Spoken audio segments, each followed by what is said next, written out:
Jake Paul's California mansion has been raided by the FBI, multiple news organizations report.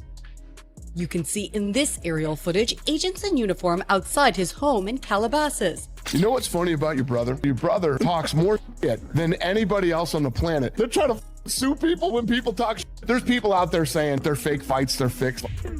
You know, for me, in my opinion, I think it's scripted a little bit because, you know, of the weight difference, and, you know, Joshua's a former, you know, champion.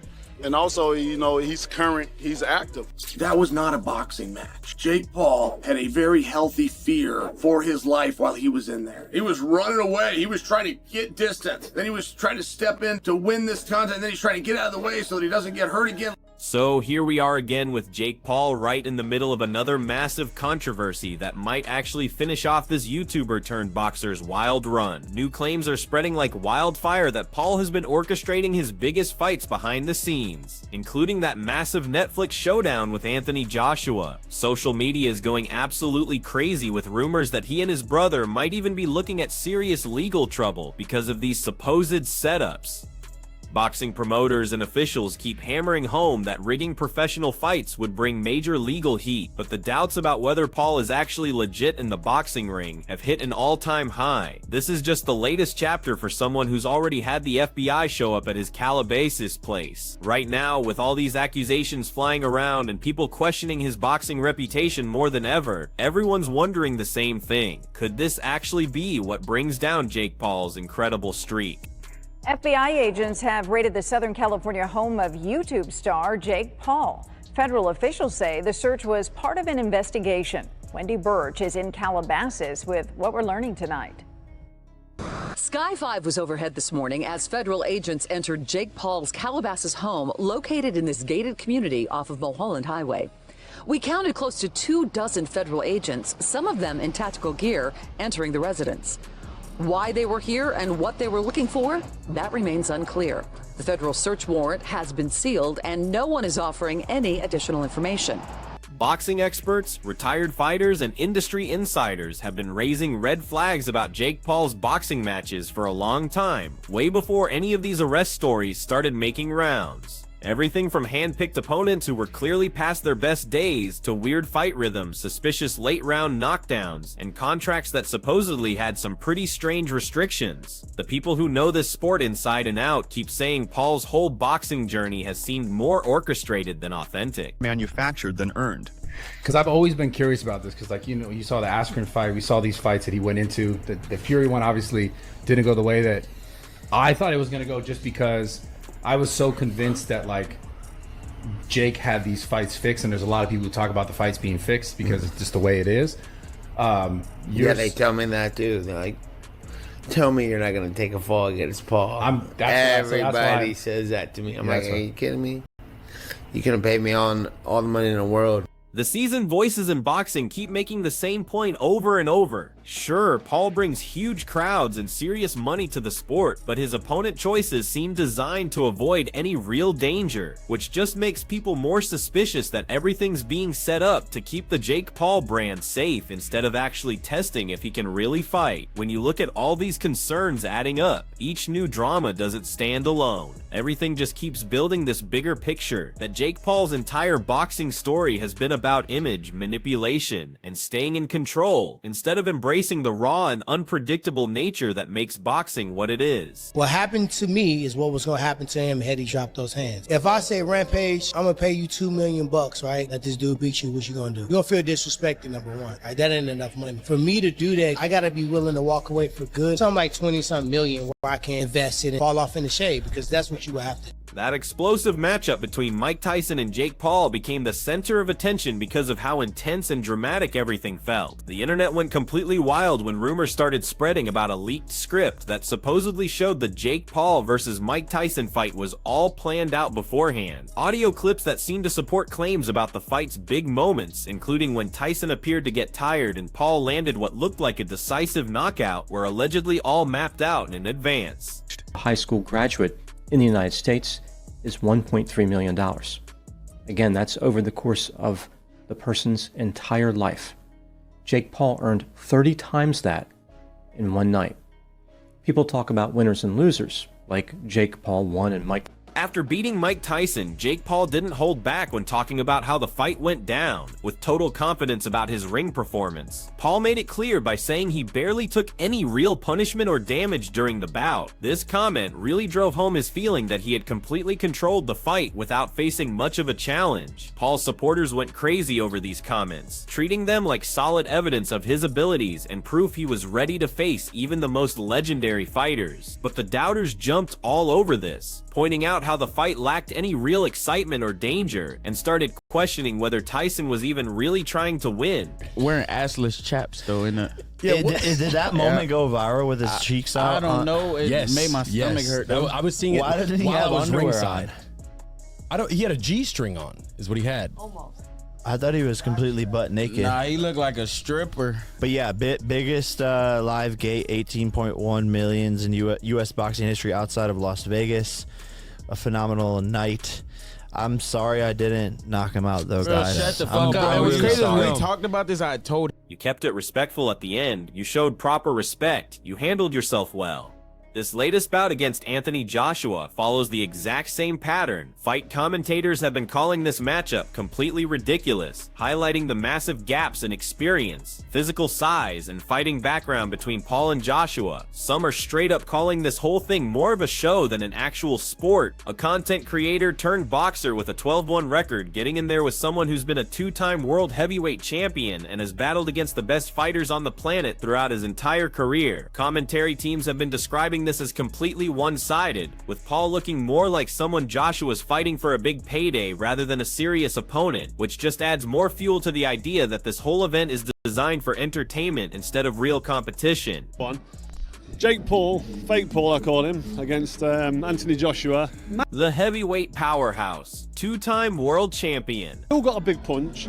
I think he's mentally fragile at world level if he goes against the big guns because of the knockout, especially the bar knockout when he got fucking splattered. You know what I mean? In round 5, and he got hurt early on and then got done. And he's not been in the ring for 13 months. Yeah. But can you see a world in which Jake Paul is competitive in this fight? No. No. How do you see the fight going if AJ takes it serious? This fight's gonna end whenever he decides he wants it to end. Jake Paul is walking into this fight with a level of confidence that's caught even the most experienced boxing observers off guard. Recent analysis has highlighted how he radiates complete belief in his ability to step up and pull off the victory.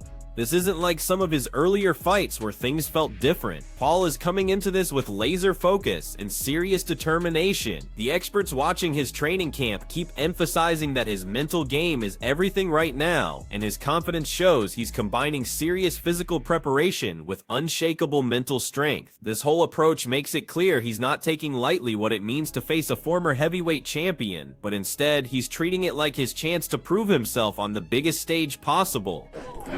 He's very big. I'm here to shock the world, inspire the next generation. We're in the Heat arena. I'm a big Heat fan. Miami's on fire. This is my first pro fight, was in Miami against Gibb. I'm bringing that same energy here. First round KO. But Jake Paul's growing confidence in boxing has plenty of experienced analysts shaking their heads. The critics keep saying that Paul's belief he can actually challenge someone like Anthony Joshua just doesn't match reality. Joshua brings years of elite training, countless championship battles, and proven stamina that Paul has never had to deal with before. People watching closely have been pointing out that Paul's physical condition and fight performances suggest he might be getting help from performance-enhancing substances. Is Jake Paul natural? No. I can say that with pretty certain confidence in that statement, mainly because, as you heard me mention, I know a lot of the people he trains with and I have heard things. Now let's give Jake the benefit of the doubt, right? He's able to restrain from the peer pressure that everyone's putting on him to hop on these certain compounds. Then that would be cool to train natural, do what he needs to do. But the thing is, his body composition has changed so much, his explosiveness, his power, and yes, that comes with training and time. But I find it very, very suspicious that for some reason, whenever a drug test gets brought up, for instance, when Fury wanted that in the contract, Jake Paul turns them down. So you should think to yourself, it's probably because he's not natural. Now I want to make it clear, I don't care whether Jake Paul is natural or not. There's so many people that aren't natural that are in combat sports.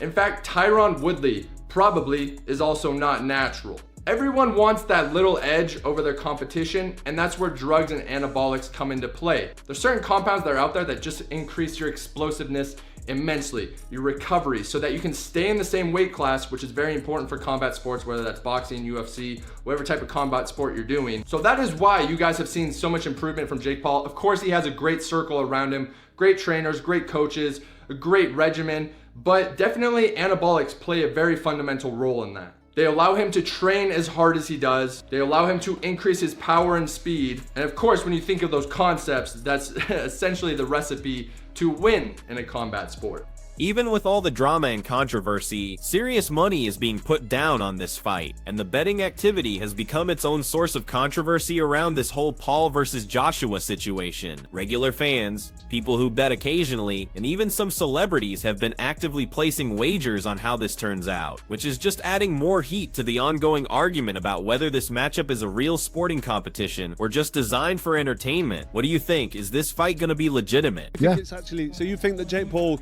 You couldn't fake it. You really think Anthony Joshua's going to put his whole livelihood on the line for Jake Paul? No, I don't think he would. So there you go. It's over when he wants it to be over.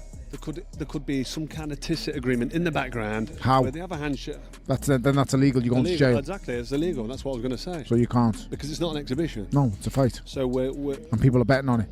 Big amounts of money. So we're watching this. I'm flying out there next week to Miami to watch it. So I'm going out there. He's laughing. I'm getting some old. So it's all good. But it's like Jake Paul against Anthony Joshua, 6 foot. Was he 6'6"? About that. Fucking, what is he? 16. What's 245 pounds? He can't be a pound over 245. What's so that in stone? The best part, just on 17 stone or just under. So Jake lost to Tommy Fury, and that's the one everyone keeps on. Do you think he's improved much since Tommy Fury? Yeah. But do I think he's improved enough to be competitive? Unless I close my eyes and Josh is completely shot to bits, no. Yeah, and so is the potential that Jake Paul, like, I know you keep saying no, I know you're right, but is there a world in which you see Jake? When those leaked script rumors started spreading everywhere, fighters who had previously faced Jake Paul started getting hit with serious criticism, with some people saying they damaged their own reputations. Fans began speculating that Tyson basically sold out to Paul, ruining his legendary career by getting involved in what people saw as a completely fake fight. The Tyson versus Paul script was fully leaked all the way down to the bow Jake did in round 8. This profile on X posted it anonymously one day before the fight, explaining everything before deleting it today. A fake script has been going around that said Mike Tyson will get KO'd in round 5, but that one was clearly not real or an older script. This will give you goosebumps. I'm just going to read you parts, but if you want to see the full script, I'll show you it at the end. Round 1, opening bell rings and Tyson is showing flashes of his old form, but slower than his prime. Round 2, Tyson comes alive, but his breathing grows heavier. Round 3, Paul gains confidence and lands a sharp right that stuns Tyson. That's exactly what happened.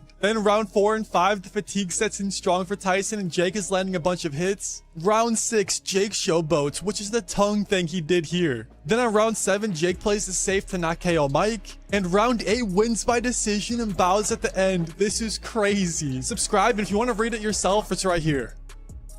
People watching closely reported some really strange moments during Jake Paul's matches, like Tyson supposedly whispering directions to Paul and referees seeming to give Paul signals about what moves to avoid. These incidents just made people even more convinced that everything was scripted and choreographed ahead of time. The CEO of Matchroom Boxing has come out publicly denying that the Jake Paul versus Anthony Joshua fight is scripted or rigged in any way. He's been emphasizing that if this fight actually happens, it's going to be a real professional boxing match under official rules and not some exhibition or pre-written performance directly challenging all the scripting rumors. Jake Paul versus Mike Tyson was 100% scripted. Mike Tyson repeatedly bit his boxing glove throughout the fight. When fights are scripted, fighters do weird gestures to signal that they're hurt. It's very possible Mike Tyson was biting on his glove to tell Jake Paul to calm down. Now, if that's not enough proof that this fight was scripted, in the middle of the fight, Mike Tyson is literally talking to Jake Paul while they are clinching. And in the middle of the fight, the referee told Jake Paul to stop measuring. For those of you who don't know, in boxing terms, measuring means that you're setting up for a knockout by seeing how far your opponent is with jab. The referee literally told Jake Paul to stop measuring, and before the fight, we see Mike Tyson and Jake Paul whispering stuff to each other.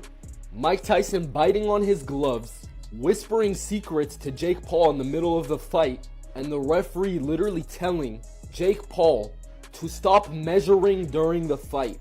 That should be enough proof that this fight is scripted.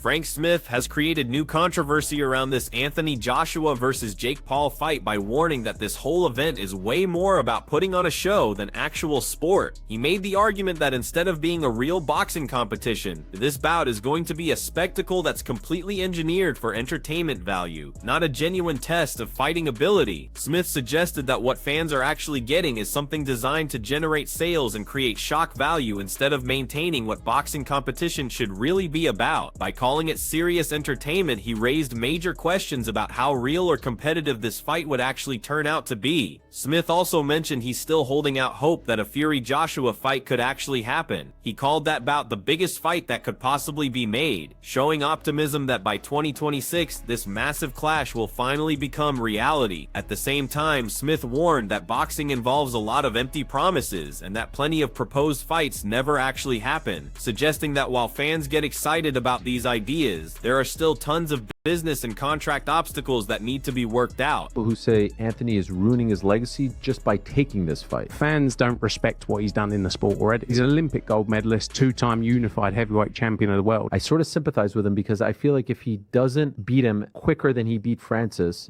people are just going to write it off. I'll ask you bluntly, have there been any discussions about there's an agreement, there's a secret contract? Have any of those discussions happened regarding this fight? It's an 8-round professional fight. AJ wouldn't have taken it if that was the stance it had to be, if it was an exhibition, if it was you've got to hold him up for 8 rounds. It wouldn't suit Anthony Joshua. Anthony Joshua is going in there to knock out Jake Paul. Sorry, just to silence all the doubters here, you know, a lot of people saying this can't be real, you know, Anthony Joshua going in there, it must be an exhibition, or Anthony Joshua's going to it's going to be choreographed and Anthony's going to carry him through a couple of rounds. I know Anthony Joshua, just to silence all those doubters, he's going to go in there to do a job, right?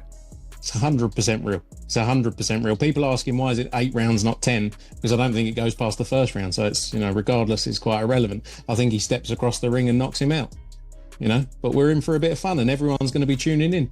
It might not be fun for Jake Paul. I mean, it's serious entertainment, is it? Yeah, 100%. You know, look, I agree with you. I accept Jake Paul is absolutely mental for doing this, and I don't think he quite realizes. I think he's got people around him who actually are saying, you know, Anthony Joshua's chinny. He said it in interviews. It's quite wild, but you know, if that's the world he wants to live in, he'll find out on December 19th. And Frank, to finish with, the plan is still sometime in 2026, AJ against Tyson Fury, and Turki Al-Sheikh's working on that, is he? That's the fight we want to make. That's the fight we want to see. Look, we're all guilty of doing a lot of talking over the years and that not happening. So I don't want to talk too much, but that is definitely what we want to see in 2026. It's one of the biggest fights in the sport, and I'm very hopeful that we will. Joshua's promoter, Eddie Hearn, has also stepped up to directly address these scripting accusations, though his responses have stirred up their own controversy. Hearn made jokes about the only script being Joshua's strategy to come out and knock Paul out as fast as humanly possible. He later clarified this comment was meant to emphasize how serious this bout would be, and to shut down any talk of predetermined results. But the fact that he even had to come out publicly and address these claims shows just how much this chatter has spread among fans. Within media circles, I get so many people can't speak. Yeah, but it's obviously scripted, isn't it? I'm like, no. 1, that's illegal. I mean, this is a professional contest. 2, we would never sign up to anything that's going to make AJ look bad or devalue him, lose rounds, go loads around. Do you think there's any world in which AJ pulls back, though? No, absolutely. He couldn't do that as a fighter. He would be incapable of going in there and holding back. I mean, I think the only thing that's a bit harsh is if Anthony Joshua doesn't knock him out in the first round, he should be ashamed of himself. Like, fine, give us 2, or 3. Because if Jake does move, he can look after himself. It's not like he's just going to get one shot round the arm and go on the floor. So what's your take on this? Do you think this is actually the moment that brings down the Jake Paul era, or is this just another controversy he's gonna somehow survive? Let us know what you're thinking in the comments section.